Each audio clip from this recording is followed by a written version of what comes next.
வேத வாசிப்பு பிலிப்பியர் 3ஆம் அதிகாரம் 7ஆம் வசனம் முதல் 16ஆம் வசனம் வரை.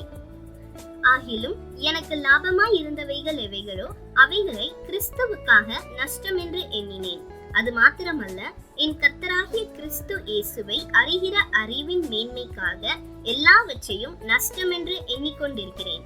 நான் கிறிஸ்துவை ஆதாயப்படுத்திக் கொள்ளும்படிக்கும் நியாய பிரமாணத்தினால் வருகிற சுய நீதியை உடையவராய் இராமல் கிறிஸ்துவை பற்றும் விசுவாசத்தினால் வருகிறதும் விசுவாசம் மூலமாய் தேவனால் உண்டாயிருக்கிறதுமான நீதியை உடையவனாய் இருந்து கிறிஸ்துவுக்குள் இருக்கிறவன் என்று காணப்படும்படிக்கும் இப்படி நான் அவரையும் அவருடைய உயிர்த்தெழுதலின் வல்லமையையும் அவருடைய பாடுகளின் ஐக்கியத்தையும் அறிகிறதற்கும் அவருடைய மரணத்திற்கொப்பான மரணத்திற்குள்ளாகி எப்படி ஆயினும் நான் மருத்தோரிலிருந்து உயிரோடு எழுந்திருப்பதற்கு தகுதியாகும்படிக்கும் அவருக்காக எல்லாவற்றையும் நஷ்டமென்று விட்டேன், குப்பையுமாக எண்ணுகிறேன்.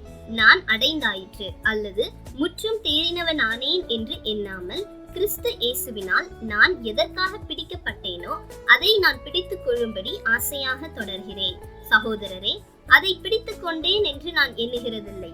ஒன்று செய்கிறேன், பின்னானவைகளை மறந்து முன்னானவைகளை நாடி கிறிஸ்து இயேசுவுக்குள் தேவன் அழைத்த பரம அழைப்பின் பந்தய பொருளுக்காக லக்கை நோக்கி தொடருகிறேன்.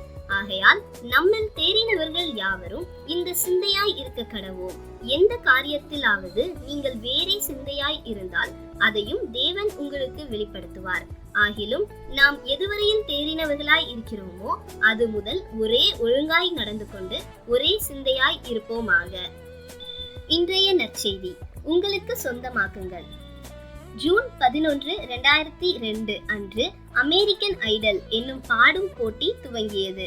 ஒவ்வொரு வாரமும் பங்கேற்றவர்கள் பிரபலமான பாடல்களில் தங்கள் சொந்த வரிகளில் பாடினார்கள். பார்வையாளர்கள் போட்டியின் அடுத்த சுற்றுக்கு யார் முன்னேறினார்கள் என்று வாக்களித்தனர்.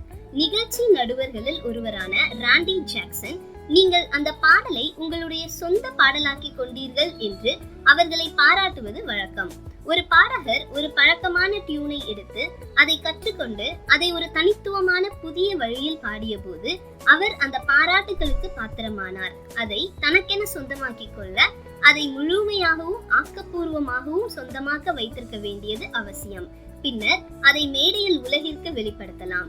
நம்முடைய விசுவாசத்தையும் அதை பிரதிபலிப்பையும் சொந்தமாக்கிக் கொள்ளும்படியான ஒன்றை செய்ய பவுல் நம்மை அழைக்கிறார்.